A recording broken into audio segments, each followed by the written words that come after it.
The most powerful composing tool to make your music exciting is form. At the same time, this knowledge is often underrated because it seems to be so obvious.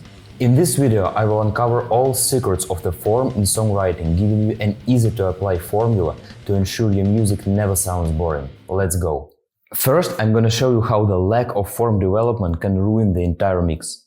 This is a song chart. On the horizontal axis we have the timeline, and on the vertical axis we have the level of expressiveness. We all write our music to be exciting and engaging. So let's say I have composed a verse and I want it to be super high energy, a real metal verse.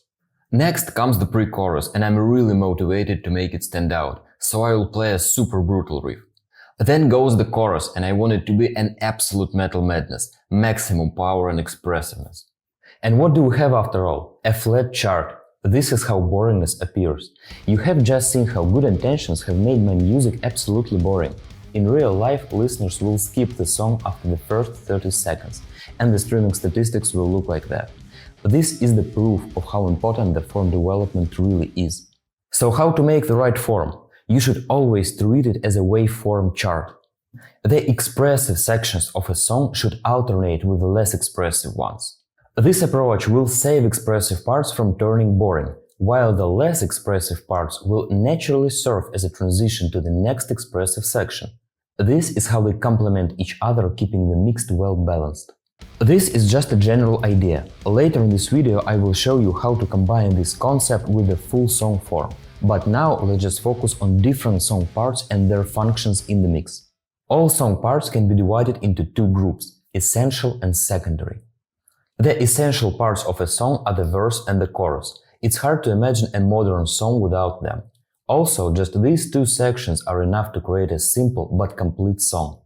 I will highlight this group in purple on the chart. The role of essential parts is to create a unique musical image of your song.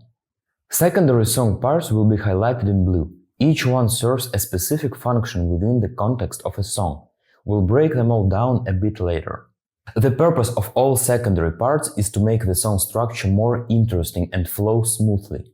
This is why secondary parts can be positioned in any good sounding order. You should treat all song parts as blocks to build the song form. Now let's combine the waveform concept with the roles of each song part. The verse tells the story, and it's usually less expressive than the chorus. Usually, they are joined with pre-chorus to make the transition more natural, and here's where we can see the waveform in action. The cool part about using a pre-chorus is that it can change the overall waveform of the song. Same sections, but the performance feels completely different. The drop is the section with the most brutal metal riff. It's the moshing moment of the song. It's always a highly expressive and intense part. Another possible section is the second chorus. It usually appears in the second half of the song and serves as a variation of the main chorus. It often feels like a resolution to the chorus one and can be either more or less expressive, depending on the song's context. The build-up is a part that's intentionally kept quiet to create contrast. Its main goal is to build anticipation before the next powerful section hits. You shouldn't confuse a build-up with a clean section. The main purpose of a clean section is to give the audience a moment to relax. It doesn't necessarily need to build tension at the end. It's commonly used as an outro in extreme metal songs.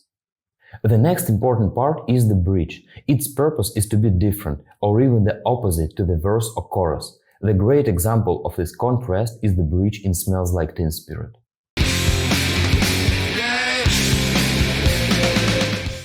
A bridge can vary a lot in terms of expressiveness. In some cases, it can be very relaxed, while in others it can be even more intense than the chorus. Next parts are solo and breakdown. As a metalhead, I truly apologize for calling them secondary parts. Guys, forgive me. A solo usually carries a moderate level of tension similar to a verse. Breakdowns are often expected to be very expressive and brutal, but in reality they usually carry less tension than the chorus or drop. This happens because they're often played at a slower tempo. Slowing down the tempo always brings the sense of relaxation. To close this gap, musicians came up with what's sometimes called breakdown 2. The idea is to slow the tempo down even more or add extra beats to emphasize this section. This way it feels like the expressive climax of the breakdown. Well, so how to build a form for the entire song? You should always think about the general waveform and the listener's experience. Ask yourself two questions. How expressive should the exact part be and what will happen on the next step? In my case, after the verse and chorus, I need to lower the level of expressiveness and then increase it again in the following section.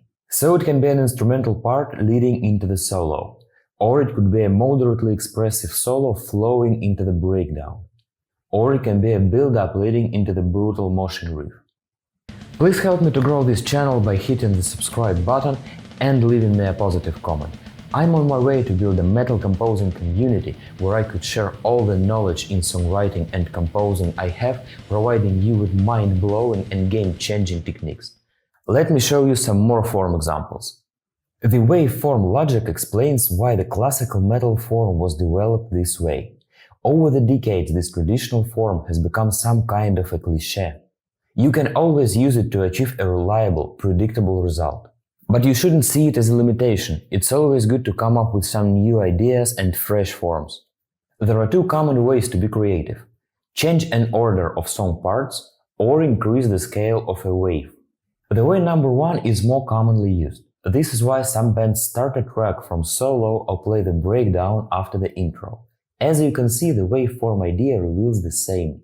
The second way is to increase the scale of a wave. This means that a group of parts can have higher expressiveness than another section of the song. Bands like Architects or Spirit Box do it a lot.